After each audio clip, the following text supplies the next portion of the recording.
my wife's from Ohio. Hey. Like, I've been to Ohio plenty of times. I got a lot of family in Ohio and the Cincinnati area. Very close to Louisville.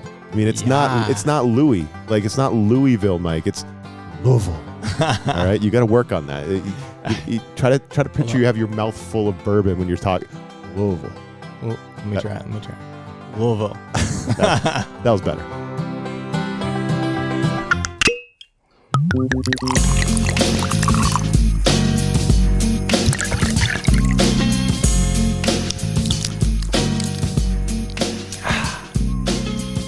Yo, hello there, and welcome into the show. I'm Ryan O'Leary.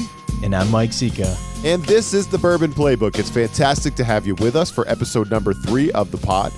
We hope you like what you hear and would consider subscribing on Apple, Spotify, Amazon, Pandora, or whatever platform you find bourbon enthusiasts enjoy best. We're having a blast. We hope you are too, and that you stick with us for a new bottle of bourbon every single week. And speaking of enthusiasm for bourbon, Zika, you were just telling me right before we hit record that you wanted me to come to a bourbon meetup group with you. Obviously, this is something that you do. This is part of your life as a savant, right? As somebody the collector of bourbon yourself, Mike Zika.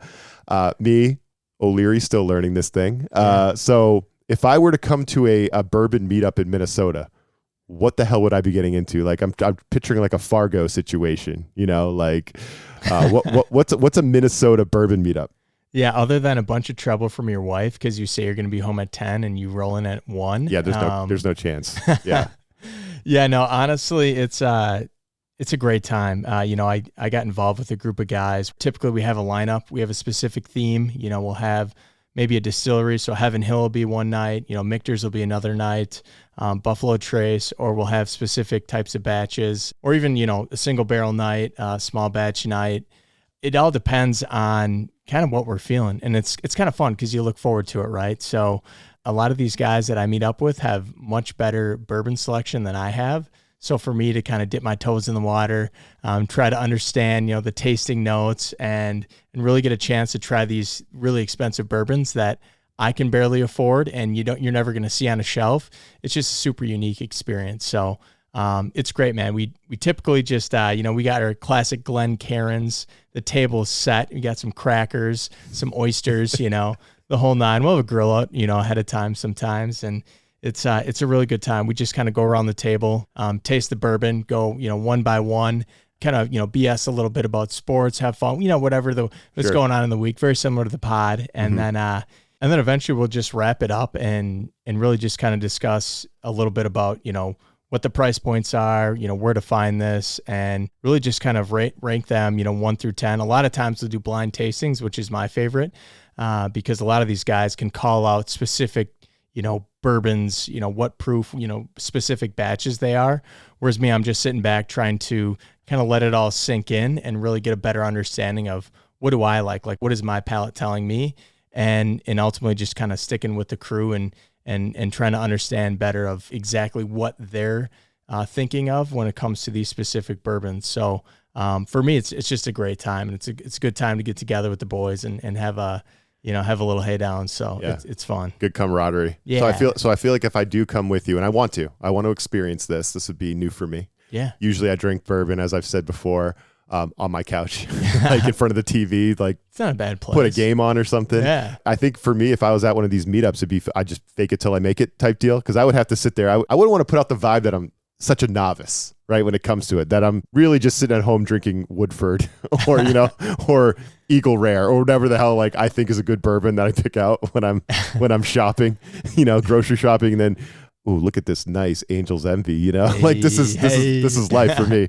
This is my life. Don't even look at the label. I don't know what the batch is. I'm just grabbing Angel's Envy. That's a good one. Yes. So it's cool. I got to learn, man. I feel like this type of meetup would help me learn a little bit. I just be sitting there quietly pretending I knew what I was doing and just, like you said, taking the mental notes, Yeah. And to be honest, it'd be an understatement if I didn't say that I looked up the tasting notes here and there prior to the meetup, just so I don't look like or live on your phone. Yeah, exactly. Hey, I just got to check my fantasy lineup, and you're looking up tasting notes. Oh, yeah, I'm definitely tasting some sweetness here. Yeah, there's definitely You know, my manager just emailed me. I got to get back to this guy. So, yeah, so you're scrolling your phone. Yeah. What the fuck are those tasting notes? I know. What is a baking spice? What does tobacco and leather taste No, like? you know that. For me, I'd be like literally, what baking spice? Like baby powder? What? Yeah.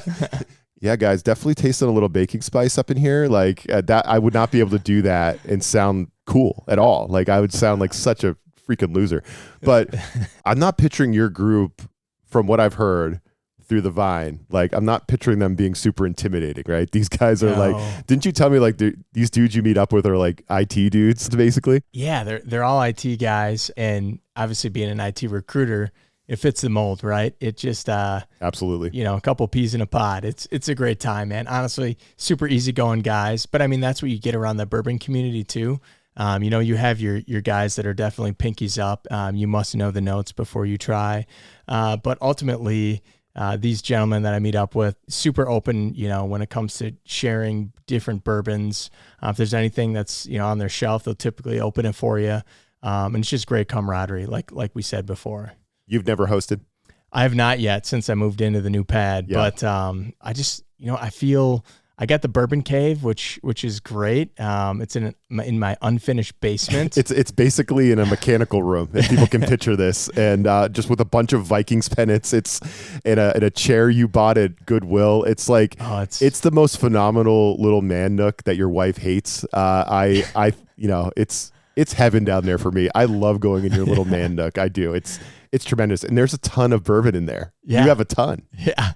Yeah. I took out another insurance policy for it. And to be honest, I don't think my wife's ever been down there. So she doesn't even know what I have. So she can't look. That's the thing. Like she can't go down there, but it's, you know, it is the unfinished portion. I mean, your basement's partially finished. Yeah. But correct. yeah, your nook is in the unfinished. So I would love to see how many dudes are usually in a meetup? Yeah, anywhere between 3 to 5. Okay, so it's a small 6. crew. Yeah, small crew.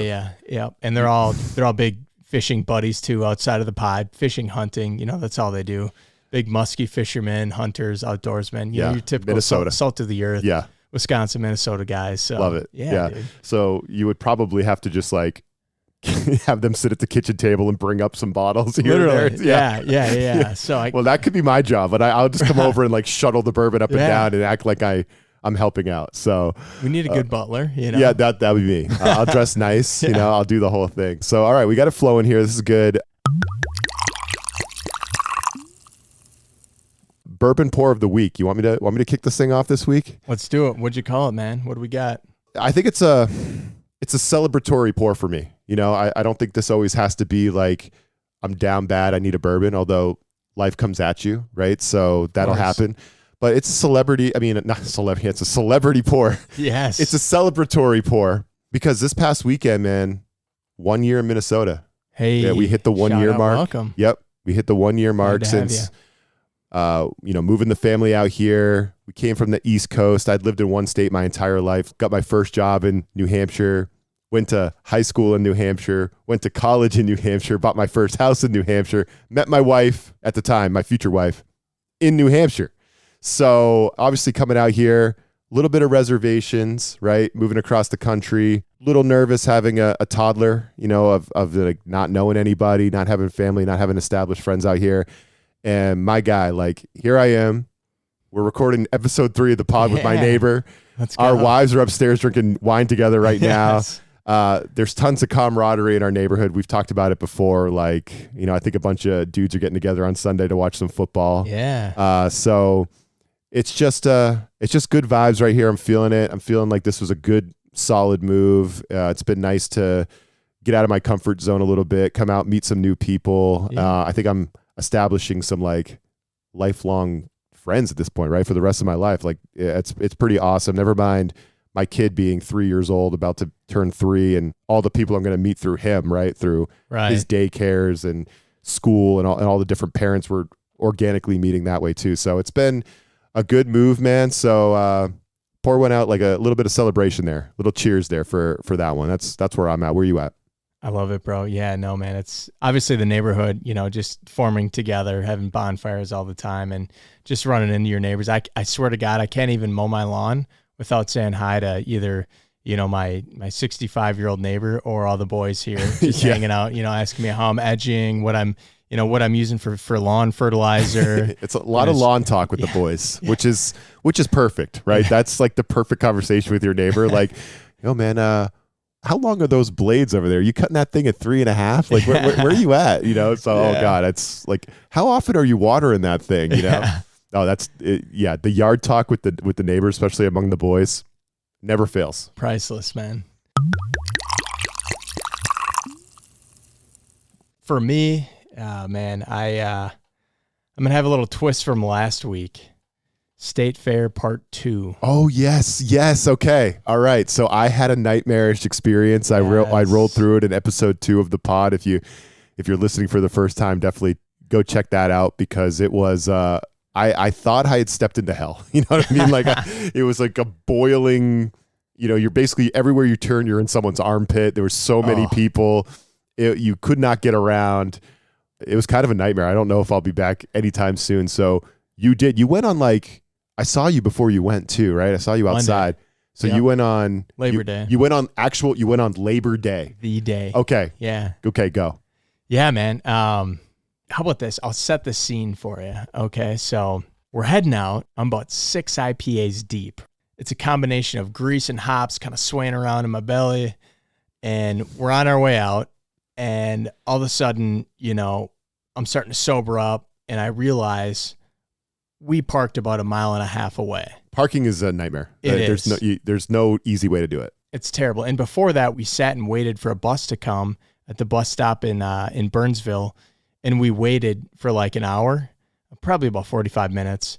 And then we eventually realized the bus services weren't coming out of that location. So we ended up having to drive there, looking for parking, nightmare, parked on a street corner 1.5 miles away, right? So anyway, we're posted up, waiting to kind of head out of the place, and I'm like, God, this walk is just going to be, I'm dreading this walk, right?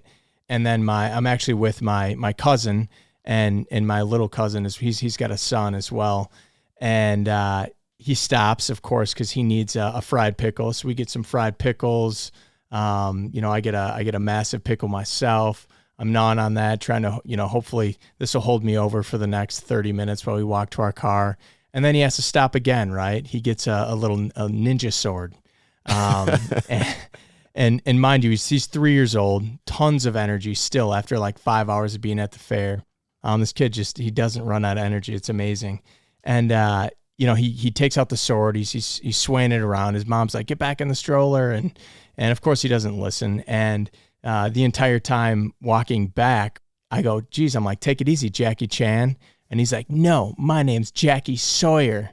And it's so funny, man, because on our way back, you're walking through these along the sidewalk. And it's just a long walk back. And picture like Role Models, the movie.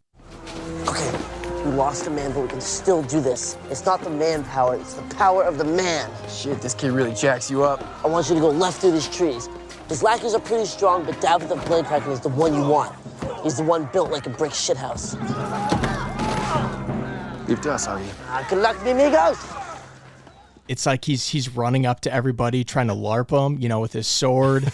And everybody that walks by, I'm literally introducing him like a prince, but with caution, being like, here comes Jackie Sawyer, beware, and he's just like literally taking people out at the shins. It turned that 1.5 mile walk to like the most entertaining exit I've ever had to the Minnesota State Fair. So for that, I mean, it was hard not to put a smile on my face and think to myself, wow, now would be a great time to pour up some brown juice. Yeah, no, pour one out for Sawyer. What do you want, Sawyer? Freckles, I got so many answers to that question, I wouldn't even know where to start. Toddlers love the state fair. Adults, I don't think they do so much, No. But so if you're thinking, maybe you saw it on the Food Network, I need to go check out this state fair. That looks amazing. Just before you travel out here just for that, just think twice about it. That's all I got to say. And you've been there a lot of times, right? Is that fair to say? Several, man. Even growing up in small town Wisconsin, I mean, the Minnesota State Fair is always kind of the go-to, right? Like Mall of America, Minnesota, State Fair, Minnesota, they go hand in hand, right? And too many times, but ultimately, if I could give one word of advice, just pick and choose your crew, who you go with, because That's great advice. Yeah. If you're just going alone or solo or your wife or whatever, yeah, it's a fun little date. But at the same time, a lot of people, there's a lot going on and it can get overwhelming pretty quick. So if you got a good crew of people, hey, you go over here, stand in this line, you get this food. I'm going to stand in this line. I'm going to get this food. In the meantime, you go get the beers, go get the beers, and then we'll all meet in the middle. You know what I mean? So he says with a Happy Gilmore hat on. Yeah. I'll bring the beers. I'll bring the beers. I'll bring the beers. I'll bring the beers. I don't know if that's Happy Gilmore. It's some Adam Sandler movie. Mr. Deeds. It is Deeds. I'll bring the beers. It is Deeds. Oh my God. That's so good. We got a bourbon of the week. Yeah. Mitch's bourbon. No, it's not Mitch. It's Michter's. Hey, there you go. You actually mentioned this earlier. A good Michter's maybe at the meetup, right? So we're talking Michter's this week. Absolutely. So this week on the agenda, we have the 2023 World's Most Admired Whiskey, which is the Michter's Bourbon Small Batch. 91.4 proof. You can basically get it anywhere between $40 and $50 as the price point. I just snagged one at our local Costco here in Chaska. But really, Michter's in general is known for their rich heritage and they're all about quality over quantity. And each one of these batches, and I'll get into it, they're crafted in a specific way that they're really going to extend their a lot of the different notes that you're going to be tasting. A lot of caramel, a lot of vanilla, a little bit of spice. So I'm just excited to dive into that. I'm excited for the 91.4 proof because we've gone over 100 the first two episodes. And I got to tell you, man, by the end, I got the rosy cheeks and the giggles. So, so you're going easy on me this week. That's good. I kind of need that. Yeah. So I appreciate it, man. Yeah, we had the bottled in bond week 1. Week 2 was a single barrel, and now we're going to tone it down a little bit. And even for you, Ryan, I popped the cork last night. I opened it up for a couple hours just to let it sit, mellow out. So hopefully you'll enjoy today's pour. I'm excited. You ready to pour this thing? Let's do it, man. Is there like a certain amount of a pour you want in the Glencairn? I try to fill it to the brim typically, but just kidding. No, typically in your glass that you're going to be served at a restaurant or at a bar, there's a 1 finger, 2 finger pour. I typically say in the Glencairn, it's around 2 fingers. If you can see your 2 fingers and it's up to that line, that's typically where I like to pour it. I like that. That's something that's going to stick with me. I think that's going to stick in the brain. So we're talking, you mentioned small batch, quality over quantity. Tell me a little bit more about small batch. Like what are we talking about there? Yeah. So it typically refers to whiskey that's being made or blended by a specific number of bourbons that are selected. And these are typically selected by the head distiller of the actual distillery.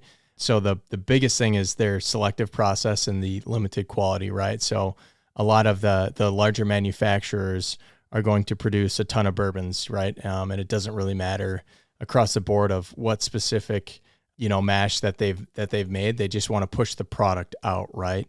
For these barrels. So for this specific bourbon, the head distiller is going to take a sample. A lot of times he'll actually have a bottle from the previous year that hasn't been corked yet. So he'll pop that open, taste it, and then try to pair that tasting up with exactly what the last year's version was. So that's kind of cool to note. But ultimately, the head distiller is going to select, multiple barrels, put them together, try to mash up that same specific bill as before, and then ultimately push those out to the product line.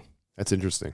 Yeah. That's interesting. So how many different varieties of a Michter small batch would they put out? Yeah, great question. So every distillery is different. For the most part, there's roughly about 20 full barrels in a small batch, and they might come out with several different small batch versions, right?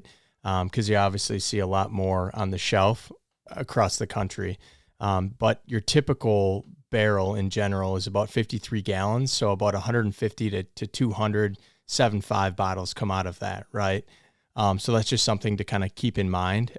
So do the math. I need my cousin Jack here. Don't ask me to do math. So let's just take, 200 times 20. So what, 4,000? Yeah. 4,000 bottles in every small batch. that comes out. And again, there's several different small batches that'll come out per year, but that's what you'll typically see on the shelf is the head distiller will choose those 20 barrels in a way that's very specific, and then ultimately bottle those and then send them to the production line. That's not really a lot of bottles when you think about it. Like right. for how far that's going to be distributed around the country, that's not that much. Right. And just remember, it's specific batches, right? So just because this is a specific small batch, next month they might have 20 more barrels, right? And another 4,000 bottles that they're going to be bottling. So those aren't the only bottles that are coming out this year, right? So every week or every month they're coming out with different small batches. So that's something to keep in mind. All right, history lesson time. Let's go to history class. We're talking about another Kentucky bourbon here. So actually, Michter's. It's funny. Last week we covered Wild Turkey and the hunting story, and I thought that was just super interesting.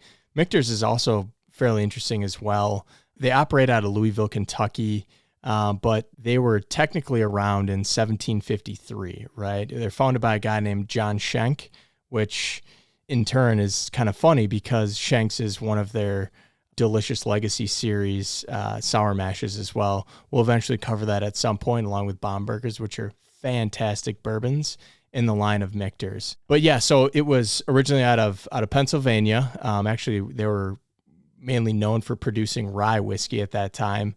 And to give you an example, 1753 was the date that they originated. Our forefathers signed the Declaration of Independence in 1776.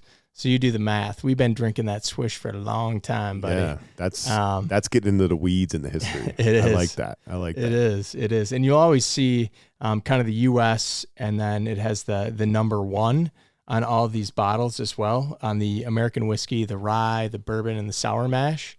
And that's basically saying that this dates back to one of the first bourbons ever distilled in the U.S., which is kind of cool. That's wild. And not to cut you off here on this part, but is there anything on this label that could like let people know exactly what bourbon we're talking about? You know what I mean? Like, is there anything that stands out on this label beside it being the 91.4, the small batch?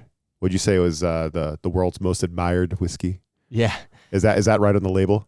Yeah, no, it does have a couple of details. It says distilled in small batches according to the Michter's pre-Revolutionary War quality standards. Okay, so the back history to lesson, 1753. it's right on the bottle. The history lesson. That's where I got it, man. I love it, man. You really do your research before these shows. I thought you were just winging it, honestly, but you're sitting here, you're studying the bottle. That's right, man. You just got to tremendous. take. I have a couple sips, and I just try to move it around like an art piece. So is this a thing? Bourbon and the history and how far it traces back. Like, is that a thing with like hardcore bourbon drinkers? I don't think so. If I'm being honest, it's just something that you nerd out on. For sure. Okay. And if I had any reason to justify that, my dad is a history teacher, and I love history, right? Especially World War II, right? This makes so much more sense now, right? Yeah. Okay, that makes sense. So that's kind of where this comes in. Plus, it's kind of fun, right? Like it's fun to know the origin, and I mean, it's more fun to drink, but let's be honest, if you can drink and have a conversation about it, I mean, that's liquid gold to me, literally. Start getting a buzz on and start talking about the 1700s. It's like tremendous. All right, go on with the history lesson. Yeah. All right. Try to focus back up here. Sorry. I did interrupt that one. 30 lashings. But no, so another kind of cool fact is legend had it that I actually read that George Washington fed his troops Michter's at Valley Forge. They actually drank the rye whiskey from the distillery, which is kind of a fun fact, right? Like GW, like hanging out with Michter's. How does that happen? So I'm sure there's a deeper story in between there. But anyway, so the actual name, which I always find fascinating because names of bourbons, there's always this crazy story behind it. Sure. The owner, Lou Foreman, who purchased it actually in the 1950s, renamed Michter's after his sons, Michael and Peter, hence Michter's. Michael, Peter. I like that. Right? It's in the family. Yeah, exactly. So then in the 1900s, it was the brand was revived. It moved to production in Louisville, and ultimately since then, it's been known for, again, just kind of the high quality whiskey that we know it is today. Big part of it's the small batch production, of the bourbon, the rye, the sour mash, and the American whiskey. So the four that you'll see on the shelf basically everywhere that I'm a really big fan of, and I think it's just a delicious pour. Yeah, it's I'm excited to get into the notes here on what I should be tasting, because I do need you to tell me. So yeah, that was good. That's an interesting history lesson this week. I like it. The only comments I have is my guy, like, my wife's from Ohio. Hey, like I've been to Ohio plenty of times. I got a lot of family in Ohio in the Cincinnati area, very close to Louisville. I mean, it's not Louis, like it's not Louisville, Mike. It's Louisville. All right, you got to work on that. You try to picture you have your mouth full of bourbon when you're talking Louisville. Well, let me try. Louisville. that was better. That was better. All right. Definitely, you definitely got to get the Louis out of it. Yeah, you got to get the Louis out of there. It ain't Louisville. It's Louisville. Louisville. All right, we're getting there. All right, so what do you want to get into as we stick our nose in this Glencairn and taste this thing? Absolutely, man. So it's kind of your typical, run of the earth bourbon here. So getting lots of caramel and vanilla on the nose and some oak. This is actually like a really pleasing one to stick your nose in the Glencairn. Yeah. Like I definitely, you said caramel? Caramel. That might be my New Hampshire accent coming out. Michters, Caramel. Caramel. Yeah, this one, it's interesting, and it might be because you kind of prepped the bottle. You left it open, right? You said last night. But yeah, when you could stick your nose in the Glencairn with this one and really, really suck it in, and it's not going to like knock you back or be unpleasant. It is right. That's really a pleasing experience, like sticking your nose in for this one. It definitely has like a sweet hit on the nose there. I like that. Yeah, the caramel and vanilla is definitely something that hits me up front. I'm going to do the Kentucky Chew real quick. Just got to double check my work. Yeah, so this is where I get a lot of the butterscotch, the toffee, caramel. I got to get some of that. Honey, yeah. So you need the Kentucky Chew to get that. Yeah, man. And then almost even a little bit of possibly cinnamon. I'm definitely catching something like that. There is like a baking spices or yeah. I'm definitely tasting the baking spice.